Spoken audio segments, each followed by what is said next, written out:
Hello dear student, I am Pappu sir. Welcome to my YouTube channel Sania biology class 2.0। तो आज हम एक नए सेशंस को लेकर के आए हैं। जी, एक एग्जाम एंटीबायोटिक का सेशन चल रहा है। तो एग्जाम एंटीबायोटिक में हम लोग एक नेक्स्ट सेशन लेकर आए हैं। क्वेश्चन नंबर 15 उसमें आपको करवाया गया था, तो जिसमें बताया गया था कि हीमोफीलिया यह एक एक्स संलग्न रोग है। इसमें कैस्केड प्रोटीन लीवर से स्रावित नहीं होता। ठीक है, ओके। इसमें रक्त नहीं जमता है, नहीं जमता है, भाई इतना लिखना। उसके बाद आपका दूसरा हो जाता है जिसको हम लोग कहते हैं वर्ण अंधता। वर्ण अंधता तो क्या होते हैं कि इसमें लाल एवं हरा हरा रंग स्पष्ट नहीं होता, स्पष्ट नहीं होता है। उसके बाद तीसरा है पीकेयू, जिसको बोलते हैं फिनाइल क्यूटोनूरिया। फिनाइल क्यूटोनूरिया, इसमें लिखना है कि इसमें phenyl alanine amino acid tyrosine में बदल जाता है। ठीक है, इससे इनबॉर्न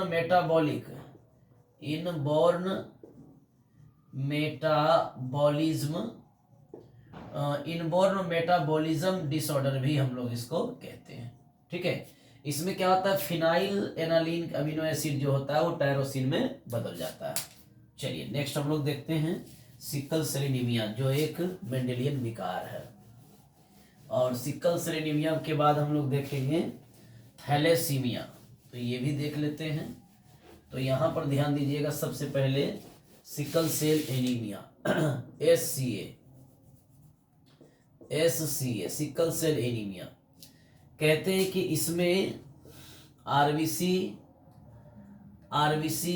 की आकृति सिकल जैसी हो जाती है, यानी हसुआ जैसी होती है, सिकल जैसी हो जाती है। उसके बाद लिखना है कि इसमें ऑक्सीजन की कमी होने से, या एक इतना ज़्यादा डिटेल नहीं करना, ये लिख देना है कि यह बिंदु उत्परिवर्तन का उदाहरण है। बस इतना ही लाइन आपको बढ़िया से नोट कर देना है। तो सिकल सेल एनीमिया है ना। उसके बाद क्या है,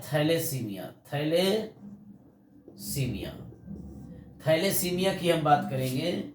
तो इसमें रक्त शरीर के भीतर जमता है, यानी ब्लड जो होते हैं इसमें क्या करता है, शरीर के भीतर जमता है। तो ये थैलेसीमिया का कैरेक्टर्स हो गया। और ये सिकल सेल एनीमिया का कैरेक्टर है कि इसमें आरबीसी क्या करता है, सिकल सेप हो जाता है। कहते हैं कि सिकल सेल एनीमिया का जो जीन होता है वो HbS यानी हीमोग्लोबिन पर रहता है। ठीक है, और थैलेसीमिया के जीन जो होते हैं ये आपके आरबीसी यानी कि वो क्या करता है, एक्टिवेट करता है। तो ये मेंडेलियन विकार हो गया। अब देखते हैं क्रोमोसोमल डिसऑर्डर, गुणसूत्रीय विकार क्या होगा। शॉर्ट क्वेश्चन में बस इतना ही आपको लिखना है, ब्रीफली यानी संक्षेप में लिखना। डिटेल करने के लिए आपको लॉन्ग क्वेश्चन जब पूछेगा तो आप कॉपी से देखिएगा जो आपको बताया गया था। दूसरा क्या है, गुणसूत्रीय विकार, फिर कॉपी में जो क्लास में करवाया गया था रेगुलर क्लास में। गुणसूत्रीय विकार की बात करते हैं तो यह एक आनुवांशिक विकार है। ये भी एक क्या है, आनुवांशिक विकार है। इसके भी प्रकार अगर होते हैं तो उसका नाम है डाउन सिंड्रोम हो जाते हैं। दूसरा हो जाता है टर्नर सिंड्रोम हो जाता है। अगला हो जाता है क्लेनफेल्टर सिंड्रोम हो जाता है। उसके बाद हो जाता है क्राइडो चार्ट सिंड्रोम हो जाता है। क्राइडो चार्ट सिंड्रोम, जिसको कैट कराय सिंड्रोम हम उसको कहते हैं, कैट कराय सिंड्रोम कहते हैं। उसके बाद हो जाता है पटाऊ सिंड्रोम हो जाता है। कहते हैं कि मोस्टली हम लोगों को मेन है यही 3 सिंड्रोम लिखना, एक डाउन सिंड्रोम, टर्नर सिंड्रोम और क्लीनफिल्टर सिंड्रोम लिखना, ठीक है।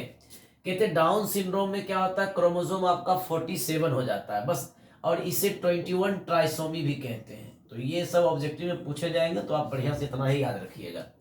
अब कहते हैं कि गुणसूत्रीय विकार यह एक अनुवांशिक विकार है, इतना लिखने के बाद केवल इसका प्रकार आपको लिख देना है। केट कराए यानी इसमें गुणसूत्र कितना हो जाता है, 5, यानी इसमें गुणसूत्र कितना हो जाता है, 5 हो जाता है, बस इस तरह से आपको याद रखना है। और ये पटाउ सिंड्रोम इतना ही लिखना है, ये शॉर्ट नोट में आएगा कि गुणसूत्रीय विकार क्या है, तो इस तरह से नोट कर देना। 2 नंबर आपका यहाँ से फिक्स है, कहीं कोई दिक्कत नहीं है, ठीक है। ओके, चलिए ठीक है।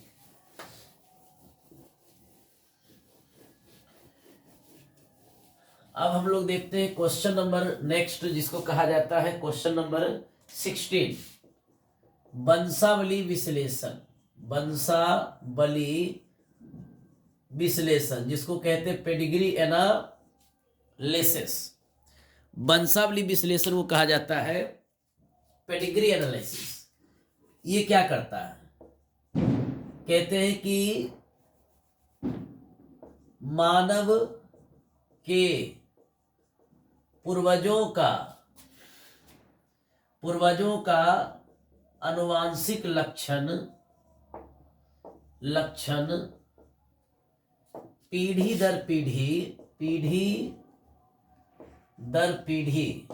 मानव के पूर्वजों का अनुवांशिक लक्षण का पता पीढ़ी दर पीढ़ी मानव के पूर्वजों का अनुवांशिक लक्षण का अध्ययन पीढ़ी दर पीढ़ी करते हैं, तो इसे वंशावली विश्लेषण कहते हैं। वंशावली विश्लेषण कहते हैं, कोई दिक्कत इसमें नहीं है। अब कहते हैं क्या यहाँ पर देखना है कि वंशावली विश्लेषण जनरली जो होता है, इसमें बहुत सारे सिंबल यूज होते हैं। जैसे आपको यूज करना है कि वंशावली विश्लेषण में प्रयुक्त संकेत, यानी किसी का वंशावली बनाना है तो आप कैसे बना सकते हैं। जैसे हीमोफीलिया का, सिकल सेल एनीमिया का, क्लास में आपको जो है कि सिकल सेल एनीमिया का और पेडिग्री एनालिसिस ये इसका हीमोफीलिया का बताया था, सिकल दोनों का, है ना, बढ़िया से। तो कहते हैं कि जैसे कि ये इस तरह से रहेगा, यानी इसको कहते हैं हम लोग स्क्वायर। अगर स्क्वायर में रहेगा तो इसको क्या बोलेंगे, नॉर्मल मेल, ठीक है। अब ये क्या करेगा, ये सर्कल में रहेगा, इसको क्या बोलेंगे, नॉर्मल फीमेल इसको हम लोग कहेंगे। और अगर मान लीजिए इस तरह से रहे तो इसको हम लोग क्या बोलेंगे, मैरिज लाइन। इसको क्या बोलेंगे, मैरिज लाइन इसको कहा जाएगा। और यदि अगर मान लीजिए डबल लाइन रहे तो इसको क्या कहा जाएगा, marriage between marriage between relatives, यानी संबंधी के साथ विवाह के लिए सिंबल देंगे, डबल लाइन हो जाएगा, ये मेल है और ये क्या है, फीमेल है। अब कहते हैं इस तरह का रहे, पूरा रंगा हुआ रहे, तो इसको हम लोग क्या बोलते हैं, कैरियर।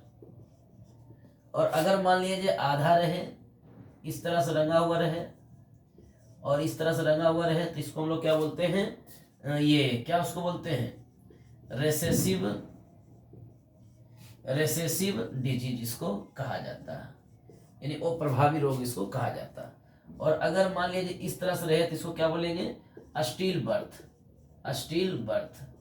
यानी कि अबॉर्शन जिसको आप लोग कह सकते हैं, अबॉर्शन यानी जन्म से पहले ही मर गए, यानी अबॉर्शन इसको हम लोग कहेंगे, ठीक है। चलो, कोई दिक्कत इसमें नहीं, यानी अबॉर्शन इसको कहा जाएगा, स्टील डेथ। और अगर मान लिया जाए इस तरह से रहे, अगर ये इस तरह से रहे, इस तरह से अगर रहेगा तो हम इसको क्या बोलेंगे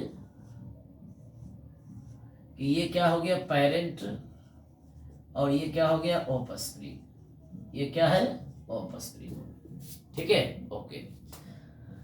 हाँ, अगर मान लिया जाए ये इस तरह से रहे तो इसको क्या बोलेंगे हम लोग, इसको क्या बोलेंगे, ट्विन बोलेंगे, यानी जुड़वा।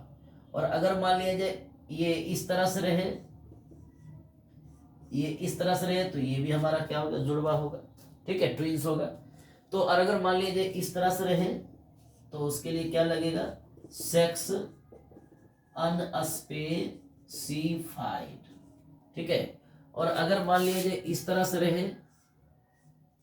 तो क्या होगा, 5 अनअफेक्टेड। अनअफेक्टेड यानी 5 वो क्या है, अप्रभावित, यानी किसी प्रकार का किसी रोग से ग्रसित नहीं है।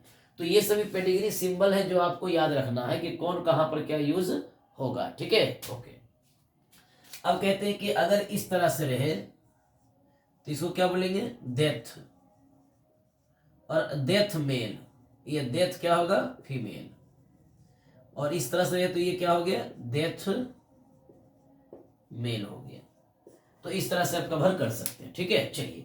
तो ये पेडिग्री एनालिसिस में प्रयुक्त होने वाले, अगर किसी व्यक्ति का अनुवांशिक लक्षण, किसी भी मनुष्य का या किसी मनुष्य के अनुवांशिक लक्षण को उसके पूर्वजों के अनुवांशिक लक्षण का अध्ययन करना चाहते हैं, तो उसके लिए पेडिग्री एनालिसिस यानी पेडिग्री संकेत आपको याद होनी चाहिए कि उस परिवार में नर को दर्शाएंगे इससे, स्क्वायर से, और जो फीमेल होगा उसको दर्शाएंगे सर्कल से। दोनों के बीच में एक लाइन खींचेंगे, ये जोड़ा हुआ रहेगा, तो इसको हम लोग कहेंगे मैरिज लाइन। और अगर मान लिया जाए इन दोनों के बीच में क्या करता है कि डबल लाइन रहे, तो मैरिज बिटवीन रिलेटिव्स या क्लोज रिलेटिव्स। और इस तरह से रहे तो इसको कैरियर बोलेंगे, और इस तरह से रहे तो इसको रिसेसिव डिजीज बोलेंगे, और इस तरह से रहे तो इसको स्टिल डेथ बोलेंगे। तो ऐसे करके आपको कवर करके रखना है। ठीक है, चलिए नेक्स्ट क्वेश्चन हम लोग डील करते हैं। अभी नहीं, इसका पहले महत्व देख लेंगे, उसके बाद फिर क्वेश्चन नंबर नेक्स्ट होगा, 17 होगा। तो एग्जाम एंटीबायोटिक का जो सेशन चल रहा है अभी, तो बहुत ही ज़्यादा इंपॉर्टेंट है। जितने भी क्वेश्चंस इंपॉर्टेंट 2024 में छपेंगे 1 फरवरी को, वही सब चीज़ को बताया जा रहा है। तो ये गोल्डन सेशन है आपके लिए, तो ये मौका गंवाए नहीं और चूके नहीं। ज़्यादा से ज़्यादा आप इसको देखने का काम करें, 1 बार 2 बार इसको बढ़िया से देखें कि रटने की आवश्यकता आपको नहीं पड़ेगी। ओके, चलिए। ऐसे भी इजी लैंग्वेज और इजी डायग्राम से आपको डील करते जा रहे हैं। क्वेश्चन नंबर, अभी इसमें इसका महत्व जानना है। तो कहते हैं कि जेनेटिक काउंसलिंग में, बस एक लाइन में लिख देना है, जेनेटिक काउंसलिंग में इसका इस्तेमाल हम लोग करते हैं। नौकरी उकरी अगर जॉब जब लगता है तो उसके जेनेटिक कंपोजिशन को देखा जाता है ना। तो जेनेटिक काउंसलिंग में इसका यूज किया जाता है। दूसरा क्या है, तो हम लोग लिखेंगे कि अनुवांशिक रोग के अध्ययन में अब कहा जाता है कि जैसे कि आपको एग्जाम्पल में दिया जा रहा है डॉर्फिज्म ये अनुवांशिक रोग नहीं है, ये मेटाबॉलिज्म एरर है, फिर भी इसको हम लोग नोट करेंगे। दूसरा हो जाएगा SCA, है ना। उसके बाद सिस्टिक फाइब्रोसिस। तो इन सारी बीमारियों के अध्ययन में हम लोग पेडिग्री एनालिसिस का यूज करते हैं। ठीक है, चलिए ठीक। तो पेडिग्री एनालिसिस हो गया आपका कंप्लीट, जो अभी तक पूछा नहीं याद रखिएगा इसको। अब क्वेश्चन नंबर 17 आता है कि मटर में 7 जोड़ी विपरीत लक्षण को लिखें। तो मटर में 7 जोड़ी विपरीत लक्षण क्या क्या होगा, ये क्वेश्चन यही कह रहा है आपका। क्वेश्चन नंबर 17 है, याद रखिएगा। तो कहते हैं कि मटर, आंसर हम लोग इसको लिखेंगे इस तरह से, मटर में 7 जोड़ी विपरीत लक्षण, मतलब एक प्रभावी एक होगा अप्रभावी। विपरीत लक्षण निम्न है। तो कहते हैं कि इस तरह से हम चार्ट बनाएंगे और इस तरह से चार्ट बनाएंगे। ठीक है, एक तरफ लिखेंगे प्रभावी लक्षण, एक तरफ लिखेंगे अप्रभावी लक्षण एक तरफ लिखेंगे। ठीक है, चलिए। उसके बाद यहाँ पर एक तरफ प्रभावी और अप्रभावी लक्षण लिखेंगे, और इधर लिखेंगे मटर के जो कैरेक्टर्स होते हैं, यानी कि विशेषता जो होता है। जैसे कि मान लिया जाए, कहा जाता है पोड किया कि ये पुष्प का स्थिति या पादप, जिसको कहा जाता है पादप लंबाई, तो प्रभावी में क्या होगा, लंबा होगा, और यहाँ पर क्या होगा, बौना होगा। ठीक है, जिसको हम लोग क्या बोलते हैं, टॉल, और इसको क्या बोलेंगे, डॉर्फ बोलेंगे। ठीक है, चलिए अब दूसरा हो जाएगा, थोड़ा इंक फिल कर लेते हैं। दूसरा होगा पादप का लंबा यानी प्लांट हाइट हो गया। तो प्लांट हाइट में आपको क्लास में भी बताया गया था। ये सब मानो तो एक रिवीजन सेशन है, जो मुख्य क्वेश्चन को रिवाइज करवाते चले जा रहे हैं। तो ये हो गया प्लांट हाइट। प्लांट हाइट में टॉल होगा और ये डॉर्फ होगा। टॉल जो होगा वो डोमिनेंट होगा, डोमिनेंट, और ये क्या होगा, रेसेसिव होगा। ये रेसेसिव होगी। और ये क्या है, सभी ट्रेड्स, इसको हम लोग ट्रेड्स बोलेंगे अंग्रेजी में। तो ट्रेड्स हमारा क्या है कि पादप की लंबाई है, तो टॉल और क्या होगा, डॉर्फ होगा। दूसरा बात क्या होगा, पोड का आकृति। पोड की जो आकृति होती है जिसको पोड शेप कहते हैं। मटर का जो छिलका होता है, पोड शेप जो होता है, वो क्या करता है, इनफ्लाटेड होता है। इनफ्लाटेड और क्या होता है, कॉन्स्ट्रिक्टेड होता है। कॉन्स्ट्रिक्टेड होता है यानी कि फूला हुआ, फूला, और ये क्या होगा, संकीर्ण होगा। क्या होगा, संकीर्ण यानी चिपका हुआ। दूसरा क्या है, पोड का रंग होगा। पोड का रंग जो होगा वो इधर क्या होगा, ग्रीन होगा यानी कि हरा होगा, और इधर क्या होगा, पीला होगा। क्या होगा, हरा और पीला। तो इसको बोलेंगे हम लोग ग्रीन बोलेंगे। क्या बोलेंगे, ग्रीन, और इधर क्या बोलेंगे, येलो बोलेंगे। ठीक है, चलिए तो अब कहते हैं कि पुष्प की स्थिति, पुष्प की स्थिति जो होगी वो कैसी होगी। तो पुष्प की जो स्थिति होगी वो अक्षीय होगा, और इधर क्या होगा, निरक्षीय होगा। जो अक्षीय होगा उसको अंग्रेजी में एक्सियल बोलेंगे, और इसको अंग्रेजी में टर्मिनल बोलेंगे। ठीक है, चलिए उसके बाद क्या होगा, पुष्प का रंग होगा। पुष्प का रंग होगा, तो पुष्प का जो रंग होगा वो क्या होगा, पुष्प का रंग क्या होगा, वायलेट होगा इधर प्रभावी में, और इधर व्हाइट होगा आपका जो है कि वो प्रभावी में। इसको बोलेंगे बैगनी, और इसको बोलेंगे सफेद। तो ये मटर के फूल का रंग हो गया। कितने कैरेक्टर हुए, तो सीरियल नंबर भी हम लोग दे सकते हैं कॉलम बना करके। तो first serial number, second, third, fourth, fifth, 2 और बचा हुआ है। चलिए देखते हैं वीडियो में क्लियर आता है कि दो नीचे लिखाएगा या नहीं। चलिए नहीं लिखाएगा, ऊपर ही लिखना होगा, तो हम ऊपर ही लिख देते हैं। तो 6 नंबर में आप देखिएगा कि 6 नंबर में हम लोग लेते हैं, पुष्प का रंग हो गया। तो यहाँ पर क्या होगा, बीज का आकृति। बीज की आकृति कैसा होता है ना। तो बीज की आकृति देखे होंगे, गोल, और क्या होता है, झुर्रीदार। झुर्रीदार होता है। झुर्रीदार को अंग्रेजी में बोलेंगे ब्रिंकल, और इसको बोलेंगे राउंड बोलेंगे। उसके बाद यहाँ पर बीज का रंग होगा। बीज का रंग यानी सीड कलर जो होगा वो क्या होगा, पीला होगा, और इधर क्या होगा, हरा होगा। पीला यहाँ पर प्रभावी कलर डिनोट करता है, और ये क्या करता है, ग्रीन जो होता है ये डिनोट करेगा, क्या चीज डिनोट करेगा, तो ये आपका जो है वो प्रभावी गुण, यानी हरा मटर जो है वो प्रभावी लक्षण है, पीला मटर जो है वो प्रभावी लक्षण है। बीज की आकृति गोल जो है वो प्रभावी है, और झुर्रीदार जो है वो प्रभावी है।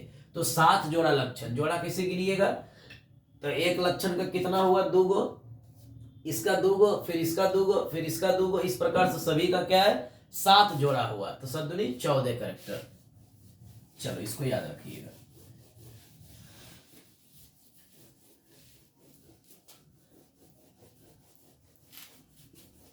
तो अब हम लेकर आए हैं नेक्स्ट क्वेश्चन। क्वेश्चन नंबर आपका जो है 17 हो गया कंप्लीट। अब 18 नंबर है कि why Mendel selected garden pea for his experiment. Why Mendel selected garden pea for his experiment, यानी कि मेंडल ने अपने प्रयोग के लिए मटर के पौधे का चयन क्यों किया। इसी के साथ आपको डील करेंगे कि सक्सेस यानी कि बिहाइंड ये Mendel success behind the reason, यानी मेंडल के सक्सेस होने का सफलता के पीछे क्या राज है।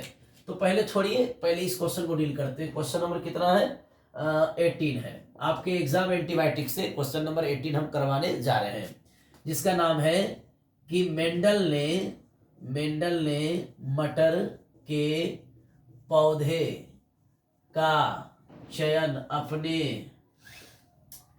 अपने प्रयोग में क्यों किया। तो इसका आंसर काफी सिंपल है, क्या दे सकते हैं? इसके निम्न कारण है। क्लियर। सबसे पहले मटर का लाइफ स्पान शॉर्ट पीरियड में अर्थात 3 से 4 मंथ का होता है। ये बहुत इंपॉर्टेंट टर्म है, आप इसको याद रखिएगा, ऑब्जेक्टिव है। धान का भी जीवन काल 3 से 4 महीना होता है, तो कंफ्यूज नहीं करना क्वेश्चन जब भी आए तो। मटर का लाइफ स्पान शॉर्ट पीरियड में होता है, यानी 3 से 4 मंथ का होता है। दूसरी बात ये है कि ये एनुअल होता है। ये क्या होता है? एनुअल, यानी एक वर्ष में ही इसको लगाया जाता है, प्रत्येक वर्ष इसको लगाया जाता है। ठीक है, चलिए। अब दूसरी बात है क्या? मटर के पुष्प कैसा होते हैं? द्विलिंगी होते हैं। द्विलिंगी होगा तो इससे कोई भी पोलिनेटर की आवश्यकता नहीं होगा, यानी कि पोलिनेटर की आवश्यकता किसको होती है? यानी कारक की आवश्यकता परागण कराने के लिए एजेंट की आवश्यकता किसको होती है? जो एक लिंगी होता है। लेकिन ये द्विलिंगी है तो इसको किसी प्रकार के पोलिनेटर की आवश्यकता नहीं होगी, तो यहां कहा जाता है द्विलिंगी होते हैं। दूसरी बात ये है कि मटर मार्केट में आसानी से मिल जाता है, यानी कि ज्यादा मेहनत या ज्यादा खोजने की आवश्यकता नहीं, कहीं भी जाओ किसी भी एरिया में तो मटर आपको मिल जाएगा। ठीक है, ओके, चलिए। चौथा रीजन क्या था? यानी मेंडल ने मटर का चयन क्यों किया, उसके पीछे कई राज है। पहला राज है कि मटर का जीवन काल कम समय का होता है, यानी 3 से 4 महीने का होता है। ये वार्षिक होते हैं, ये पौधे वार्षिक होते हैं, एनुअल होते हैं। मटर के पुष्प द्विलिंगी होता है, ऑब्जेक्टिव लाइन याद रखिएगा। और मटर का जो मटर मार्केट में आसानी से उपलब्ध हो जाता है। और भी है कि मटर में 7 जोड़ी विपरीत लक्षण होते हैं। तो ये भी आपका जो क्लियर है। एक और ऑब्जेक्टिव है कि मटर के उसमें स्वयं परागण होता है। तो कहते ये सारे गुण होने के कारण ही मटर को ही चुना गया था अपने प्रयोग के लिए। मेंडल साहब ने अपने प्रयोग के लिए मटर के पौधे का चयन इन सभी कारणों से किया। काफी क्लियर है, रटने की आवश्यकता नहीं। 2 या 3 पॉइंट आपको लिखना है कि मटर का लाइफ स्पान शॉर्ट पीरियड में होता है, 3 से 4 मंथ का होता है, वार्षिक होता है। मटर के पुष्प द्विलिंगी होते हैं, यानी बाइसेक्सुअल होते हैं। मटर मार्केट में आसानी से उपलब्ध हो जाता है। मटर में 7 जोड़ी यानी 7 पेयर्स ऑफ कॉन्ट्रास्टिंग कैरेक्टर, यानी 7 जोड़ी विपरीत लक्षण पाए जाते हैं। और मटर के पुष्प में स्वयं परागण यानी कि सेल्फ पोलिनेशन, जिसको ऑटोगेमी कहते हैं, वो होता है। चलिए ठीक है, तो नेक्स्ट हम लोग डील करेंगे जिसका नाम होगा क्वेश्चन नंबर 19। एक संकर संकरण और द्विसंकर संकरण क्या है? एक मिनट थोड़ा सा इसके पीछे एक क्वेश्चन और बताना चाहेंगे, ये थोड़ा बैक करके। हाँ, success of Mendel behind success, यानी मेंडल के पीछे सफलता का क्या राज है? मेंडल के सफलता का कारण, ये क्वेश्चन पूछे जा सकते हैं कि मेंडल के सफलता के क्या कारण है। तो आंसर यहां पर हम इसको लिख सकते हैं कि मेंडल के सफलता के पीछे कई कारण हैं। सबसे पहले मटर का चयन, यानी कि सेलेक्टेड पी प्लांट, अपने प्रयोग के लिए सबसे पहले ये मटर को चुना, जो काफी क्या किया, सक्सेस का राज है। दूसरी बात ये है कि पादप संकरण पर पीएचडी किया, यानी इनका जो काफी नॉलेज है प्लांट हाइब्रिडाइजेशन, यानी कि प्लांट हाइब्रिडाइजेशन में इन्होंने डॉक्टरेट की डिग्री ली है। प्लांट हाइब्रिडाइजेशन में इन्होंने डॉक्टरेट की डिग्री ली है। तो पादप संकरण पर विशेष जानकारी इनको था, यानी पादप संकरण के बारे में सबसे ज्यादा जानकारी उस समय मेंडल को ही था। ठीक है, ओके। दूसरी बात, इन्होंने मटर को चुना, सेलेक्ट किया था। तो ये दोनों सफलता के राज है। तीसरा राज एक और है, कहा जाता है कि इसने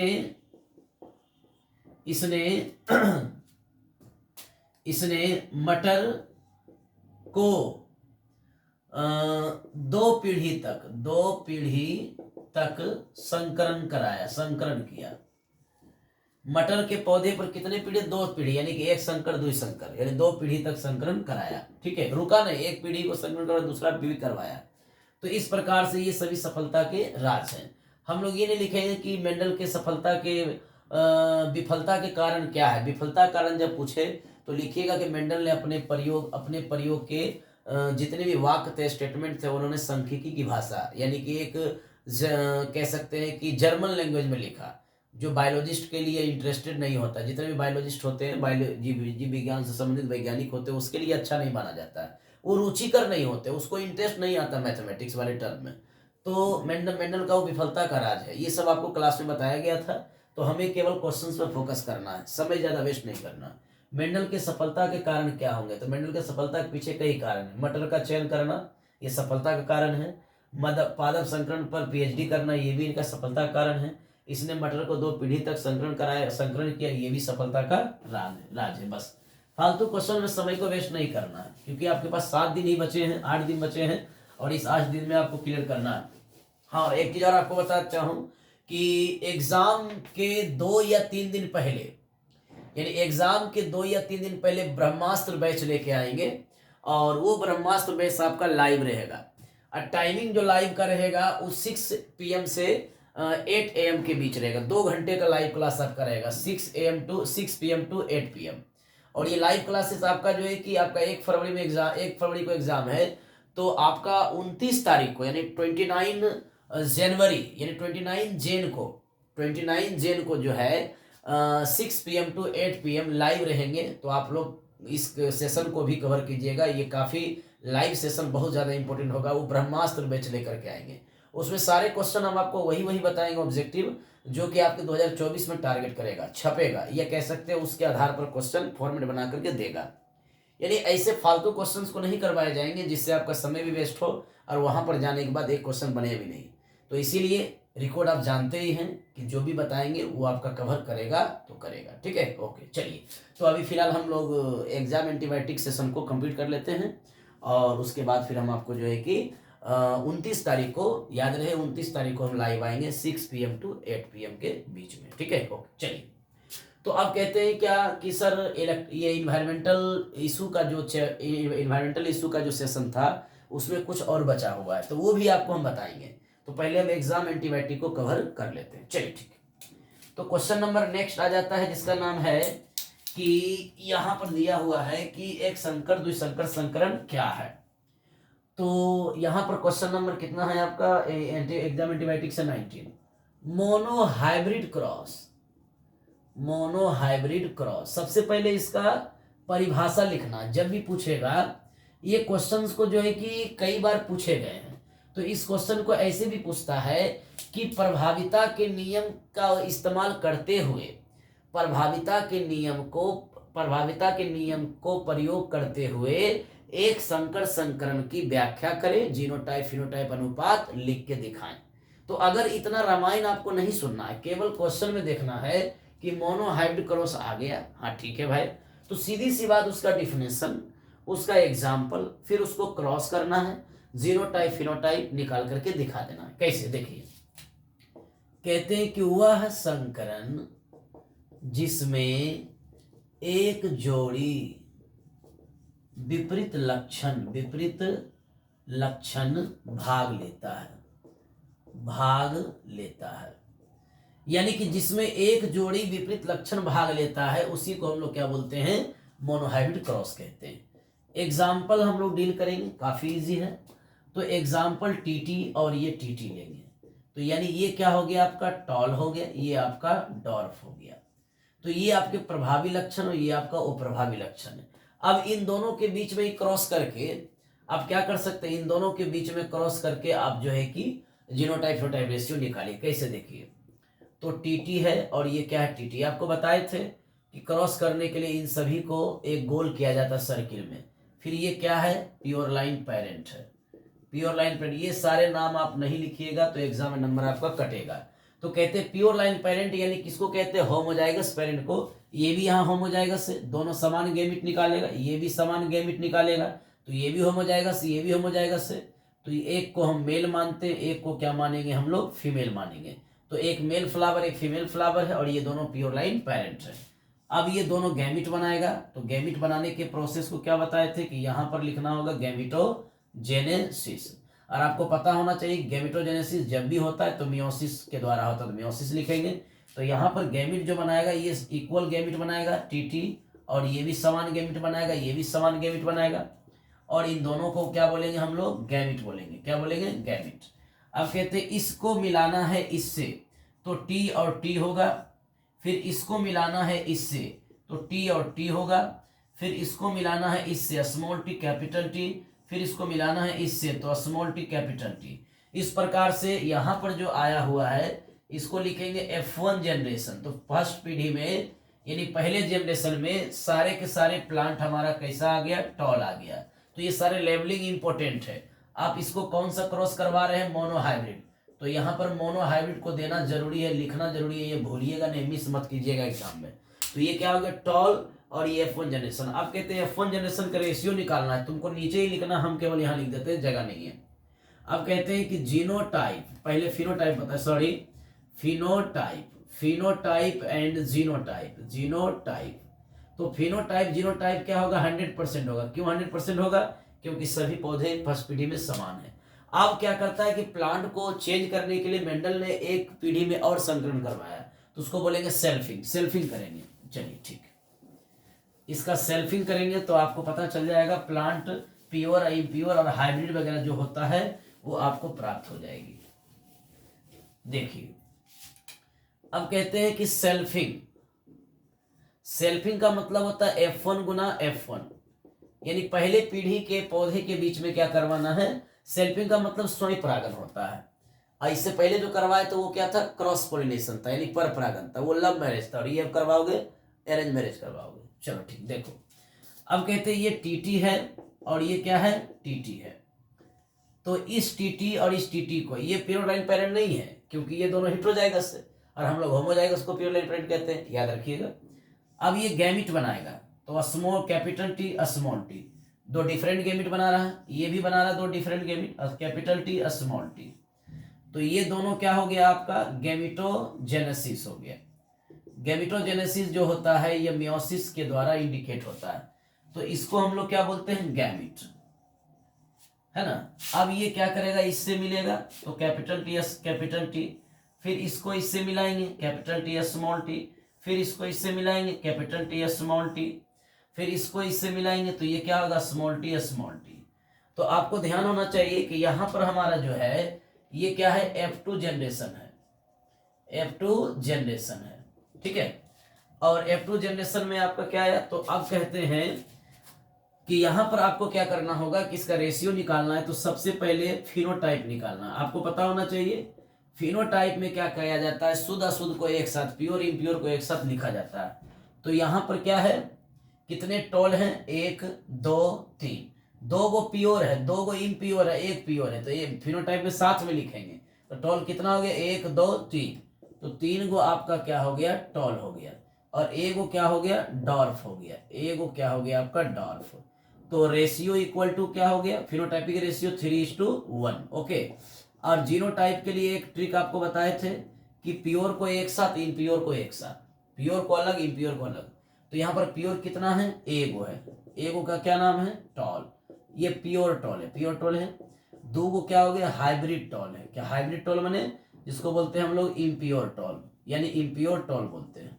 फिर एगो क्या है, प्योर डॉर्फ है, यानी शुद्ध है। तो इसको क्या बोलेंगे, रेशियो क्या हो जाएगा, रेशियो इक्वल टू 1:2:1, ये आपका आंसर हो गया, क्लियर, ठीक है। चलिए अब कहते हैं कि सर एग्जाम में काफी समय लग जाता है, तो हम इस मेथड को कैसे करें। तो हम कहेंगे चलो सिंपल मेथड करो। कहते हैं चेकर बोर्ड में आप कर सकते हैं, चेकर बोर्ड में आप अपना सकते हैं, चेकर बोर्ड में, चेकर बोर्ड, आरसी पनेट या उसको बोलते हैं Punnett square board. RC Punnett ने इस बोर्ड का जो है कि शुरुआत किया। कहते हैं कि चेकर बोर्ड में क्या कर सकते हैं कि जैसे कि मान लीजिए हमारे पास ये इस तरह का कॉलम बनाना है, सिंपल में हल्का करके इस तरह से कॉलम बनाना है। यहाँ हमारे पास क्या है, टीटी है, और ये हमारे पास टीटी है, प्योर लाइन पेरेंट के बीच में करवाना है। तो इसको इसके साथ करवाएंगे, इसको इसके साथ करवाएंगे, इसको इसके साथ करवाएंगे, तो हमारे पास क्या हो गया, 100% पहले पीढ़ी में क्या हो गया कि टॉल हो गया। ठीक है, अब उसके बाद आपको क्या करना है कि सेकेंड पीढ़ी का निकालना है। ये आपको शॉर्ट तरीका बता रहे हैं, सेकेंड पीढ़ी का निकालना है तो सेल्फिंग भी आपको कर देना है चेकर बोर्ड में। तो यहाँ पर सेल्फिंग भी इसका कर दीजिएगा चेकर बोर्ड में, आप इसको आराम से कर सकते हैं। एक क्या कीजिएगा, इस तरह का बोर्ड बनाना है ऐसे करके, टीटी टीटी टीटी, इसको इससे मिलाइए, इसको इससे मिलाइए, इसको इससे मिलाइए, इसको इससे मिलाइए। तो यहाँ पर कितने टॉल हो जाएंगे, 3 1 2 और 3 3 टॉल हो गया। तो फिनोटाइप में 3:2 क्या हो गया 1, एक डॉर्फ है। अब फिनोटाइप जीनोटाइप में क्या करेंगे, एगो शुद्ध है और 2 क्या अशुद्ध है और एगो क्या शुद्ध है, तो कितना हो गया 1:3:1। तो इस मेथड को भी आप कर सकते हैं यूज। ठीक है, चलिए, समय आपके पास कम रहेगा तो एक संकर संकरण हम आपको क्या किए, कंप्लीट कर दिए। अब क्वेश्चन नंबर जो है कि 19 में ही एक दिया हुआ द्वि संकर संकरण। क्वेश्चन नंबर 19 में ही एक है द्वि संकर संकरण, डायहाइब्रिड क्रॉस, वह संकरण जिसमें 2 जोड़ी विपरीत लक्षणों को दो जोड़ी लक्षण भाग लेते हैं। तो एग्जाम्पल हम दे देंगे YYRR YYRR, एक एग्जाम्पल दे देंगे TTRR और दे देंगे TTRR। यानी कि इसको कहा जाता है पीला एवं गोल और इसको कहा जाता है हरा एवं झुर्रीदार।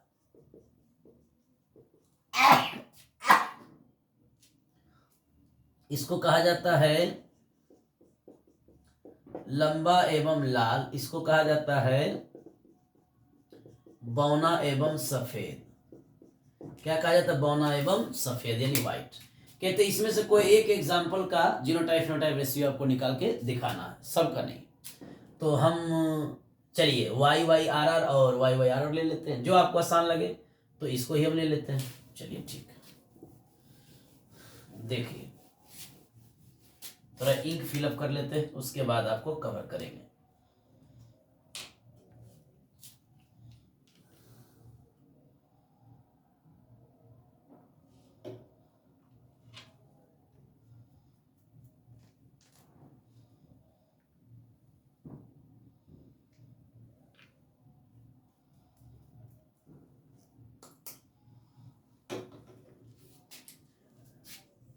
कहते हैं कि डायहाइब्रिड क्रॉस जिसको बोलते हैं विपरीत लक्षणों भाग लेते हैं।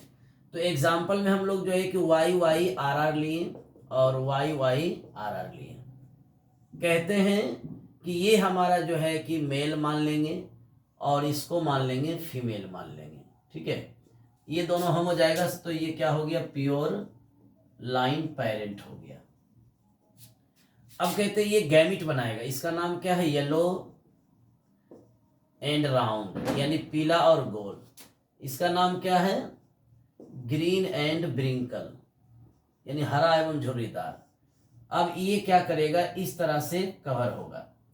तो YR और YR ये गैमिट बनाएगा और ये YR और ये YR गैमिट बनाएगा।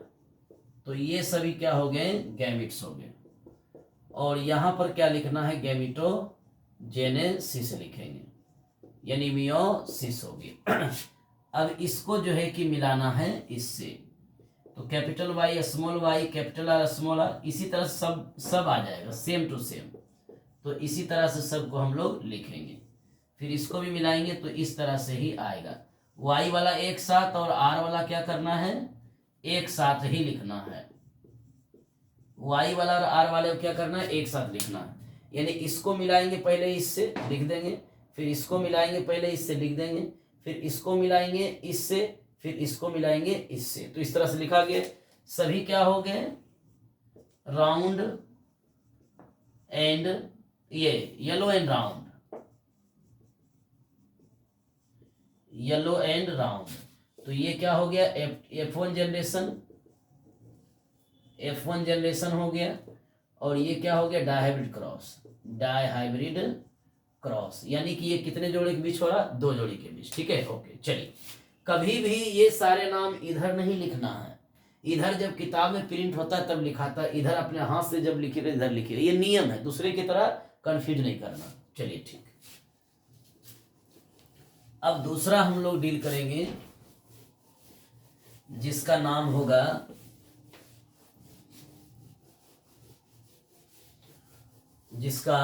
हो जाएगा, जिसको कहेंगे सेल्फिंग। सेल्फिंग करना है।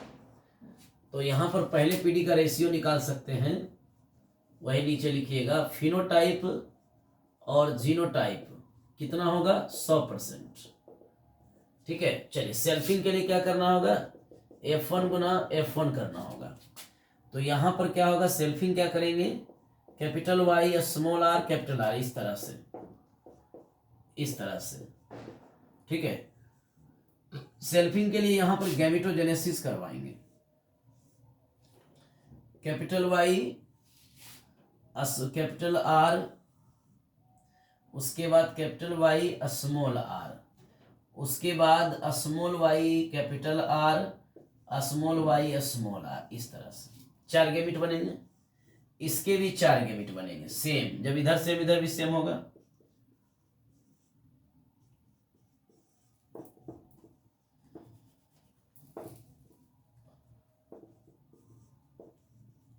इधर भी सेम होगा। तो ये कभी ये सब क्या हो गए, गैमेट्स। और ये क्या हुआ, गैमेटोजेनेसिस हुआ। और गैमेटोजेनेसिस किस पर डिपेंड करता है, मियोसिस पर। ठीक है, ओके। चलिए, अब इसका भी हम लोग क्या करेंगे, सेल्फिंग करनी है। तो गैमेट हमारा कैसे बना, तो इस कैपिटल वाई को मिलाए हैं इस आर से, तो यहाँ लिख देंगे। फिर इसी कैपिटल वाई को मिलाए इस आर से, तो यहाँ लिख दिए। फिर कैपिटल स्मॉल वाई को मिला है इससे, यहाँ लिख दिए। फिर स्मॉल वाई को मिला है इससे, फिर यहाँ लिख दिए। जो इधर अब बन गया तो वही सेम इधर आपको उतार देना, दोनों सेम है।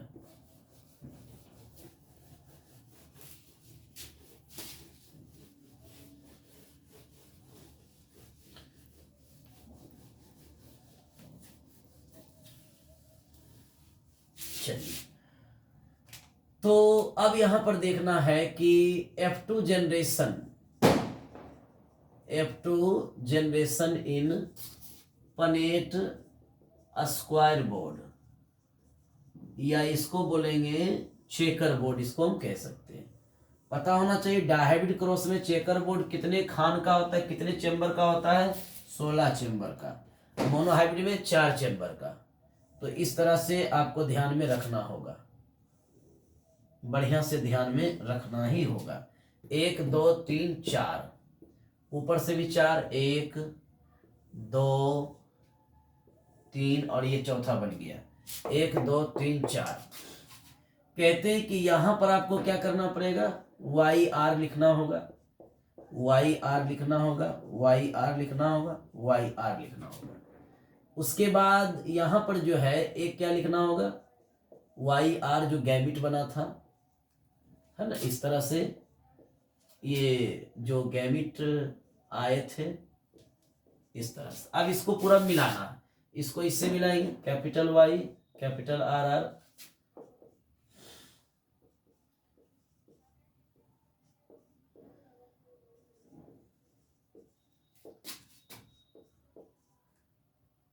ध्यान से मिलाना है, कहीं पर भी गलती नहीं करना है।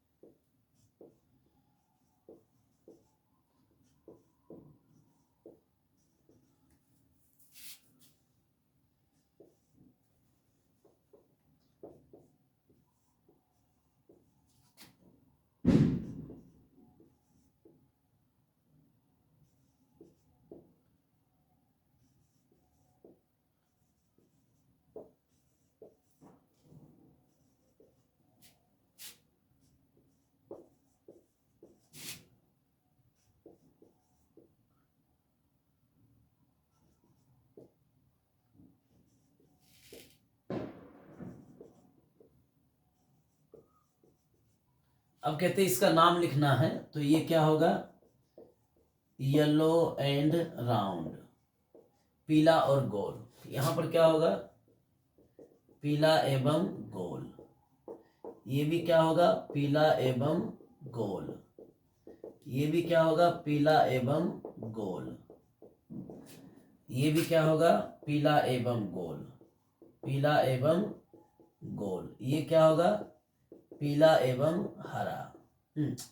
पीला एवं क्या होगा, झुर्रीदार, क्योंकि दो गो छोटी आर है। पीला एवं क्या हो जाएगा, एक minute, Y Y R R को हम लोग क्या माने थे, येलो एंड राउंड, है ना। तो आर हमारा क्या हो जाएगा, ये कलर डिसाइड करेगा। येलो क्या, ये वाई वाई क्या हो जाएगा आपका, येलो, पीला एवं झुर्रीदार। एक मिनट, इसको हम लोग बोले थे हरा एवं झुर्रीदार। अच्छा ठीक है, ठीक, हरा एवं झुर्रीदार। तो पीला एवं झुर्रीदार होगा। ये क्या होगा, पीला एवं गोल हो जाएगा, पीला एवं गोल। ये भी क्या होगा, पीला एवं क्या होगा, झुर्रीदार होगा। ठीक है, ये क्या होगा, पीला एवं गोल, पीला एवं गोल, है ना। पीला एवं गोल यानी गोल एवं पीला, पीला एवं यानी कि येलो एंड राउंड। और ये क्या हो जाएगा, पीला एवं गोल। और ये क्या हो जाएगा, ये क्या हो जाएगा आपका जो है कि हरा एवं गोल, हरा एवं क्या हो जाएगा, गोल। और ये क्या हो जाएगा, हरा एवं गोल। और ये क्या हो जाएगा, पीला एवं गोल, पीला एवं गोल हो जाएगा। और ये क्या हो जाएगा, पीला एवं गोल, यानी कि पीला एवं झुर्रीदार, झुर्रीदार होगा। और ये क्या हो जाएगा, हरा एवं गोल होगा। और ये क्या होगा, हरा एवं झुर्रीदार, झुर्रीदार होगा। अब गिनिए, पीला एवं गोल कितना, 1 2 3 4 5 6 7 7 7 7 7 8 और 1 9। तो यहाँ पर फिनोटाइप जब निकालेंगे, यहाँ दिखेगा नहीं आपको, यहाँ लिख देते हैं, फिनोटाइप निकालेंगे तो 9 को क्या है हमारा, पीला और गोल है। पीला एवं गोल हमारा कितना आया है, 9 गो। दूसरा गिनना, पीला एवं झुर्रीदार 1 2 और एक आया है 3। तो 3 हमारा जो है कि पीला एवं झुर्रीदार है, झुर्रीदार है। आकृति में झुर्रीदार है बीज, और कलर में क्या है, पीला है। उसके बाद देखना है हरा एवं गोल 1 2 3। तो यहाँ पर 3 को जो है कि हरा है एवं कैसा है, गोल है। उसके बाद यहाँ पर एगो क्या है, हरा एवं झुर्रीदार है। एगो क्या है, हरा और क्या है, झुर्रीदार है।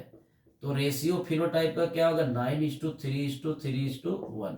जो फिनोटाइप होगा इसमें वही जीनोटाइप भी होगा। जीनोटाइप में केवल सिंबल लिखना है, फिनोटाइप में केवल उसका नाम लिखना। ठीक है, चलिए, तो ये हो गया कंप्लीट आपका। तो ये भी कंप्लीट हो गया, चलो ठीक है, इसको कॉपी डाउन कर लीजिएगा। नेक्स्ट सेशन, नेक्स्ट क्वेश्चन जो आपका 20 है, प्रतिरक्षा एवं इसके प्रकार यानी इम्यूनिटी, वो आपको नेक्स्ट सेशन में बताएंगे। और इससे पहले हम आपको एक बैक क्रॉस और टेस्ट क्रॉस भी डील करेंगे। बैक क्रॉस ही दो तरह, बैक क्रॉस जो होते हैं वो दो तरह के होते हैं, एक आउट क्रॉस होता है, एक टेस्ट क्रॉस होता है। और टेस्ट क्रॉस ज़्यादा इंपॉर्टेंट है, क्योंकि कहा जाता है कि टेस्ट क्रॉस क्यों किया जाता है। ये सारे सवाल हम नेक्स्ट सेशन में करेंगे, और नेक्स्ट सेशन में एग्जाम एंटीबायोटिक लेकर के फिर से आएंगे। तो आज के लिए थैंक यू, और इस लेक्चर को और इस लेक्चर को ज़्यादा से ज़्यादा लाइक करें और सब्सक्राइब भी करना ना भूलें। Sania biology class 2.0। Thank you.